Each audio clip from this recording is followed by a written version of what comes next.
演训活动始终保持安全、规范和专业的操作，符合有关国际法和国际实践。First, the presence of Chinese warships off the coast of Sydney in Australia's exclusive economic zone should be a massive wake-up call about the changing dynamics of world power.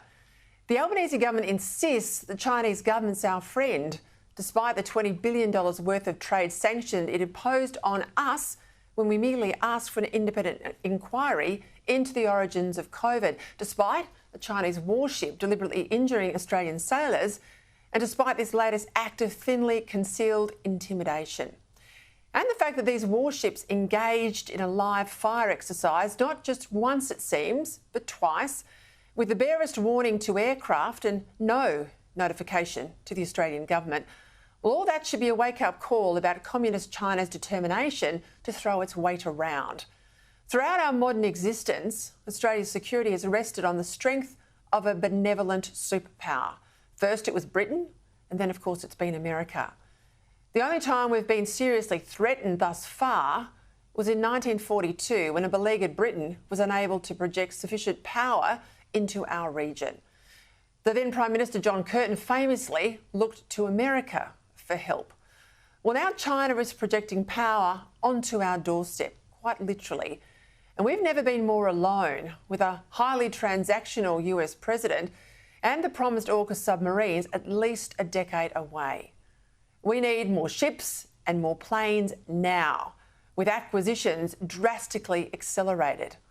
And we need to end the net zero madness that's threatening to close down our steel and aluminium industries and risk leaving us dependent on imports from China. Now, I know we're on the cusp of an election and there's lots of other issues to worry about. This is serious. China's been drawing a lot of red lines and then crossing them.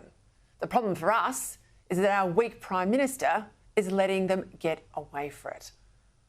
It's not for nothing that those who know their history often say this has all the portent of the 1930s all over again. Let me tell you, the bloke in Canberra, well, he's clearly more Chamberlain than Churchill. The events of the past few days have highlighted something else about the Prime Minister that's deeply disturbing. Let me share an example or two. We had the alarming and insulting news late last week about Chinese warships not only cruising close to Australia in the Tasman Sea, but then conducting live fire exercises that forced passenger jets to avoid the area. This is intimidating, frightening, and it's not the behaviour of a friend. I couldn't help myself on the weekend posting on Instagram that the Tasman Sea had now become the Gulf of China. The point being that the same people who go into hysterics about everything the US President Donald Trump says or does, well, they seem relaxed and comfortable about this naval bullying from China. Listen to Anthony Albanese. He was defensive, uncertain and meek.